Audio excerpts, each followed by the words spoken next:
New year వేడుకల సందర్భంగా హైదరాబాద్ నగరంలోని పబ్బు, బార్లు, రెస్టారెంట్స్ పై నిఘా పెట్టారు పోలీసులు. వేడుకల్లో డ్రగ్స్ వినియోగించకుండా చర్యలు తీసుకోవాలని యజమానులకు ఆదేశించారు. డ్రగ్ ఫ్రీ వేడుకలు నిర్వహిస్తామని యజమానుల నుంచి అండర్టేకింగ్ తీసుకున్నారు పోలీసులు. బంజారాహిల్స్ పరిధిలోని టాస్, హోయిస్ట్, Park Hyatt, Leela, Hyderabad star hotel and బార్లలో కూడా పోలీసులు తనిఖీ చేశారు. ఉప్పల్ పరిధిలోని వేవ్ పబ్, రాజేంద్ర నగర్లోని సిలేబర్ టెర్రస్ కిచెన్లో సోదాలు నిర్వహించారు. ఫిలిం నగర్లోని మూన్ షైన్ పబ్, జూబ్లీహిల్స్లోని పలు పబ్బులు, బార్లలో, సరూర్ నగర్ పరిధిలోని అర్బన్ బీట్స్, అలాగే 909, 1634 ఈస్ట్ బార్, మోకిలా పరిధిలోని రిసార్ట్లు, బార్లలో తనిఖీలు చేశారు పోలీసులు. అలాగే గచ్చిబౌలి, రాయదుర్గం, నార్సింగి పరిధిలోని పబ్బులు, బార్స్లో సోదాలు చేశారు. పబ్బుల్లో డ్రగ్స్ దొరికితే సీజ్ చేయడంతో పాటు లైసెన్సులు కూడా రద్దు చేస్తామని హెచ్చరించారు.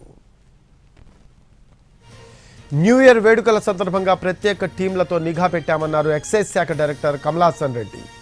డిస్టిలరీస్ పరిధిలోనూ ప్రత్యేక బృందాలను ఏర్పాటు చేశామన్నారు. ఈవెంట్లలో డ్రగ్స్ వాడితే ఆ ప్రాంతాలను బ్లాక్ లిస్టులో పెడతామని చెప్పారు.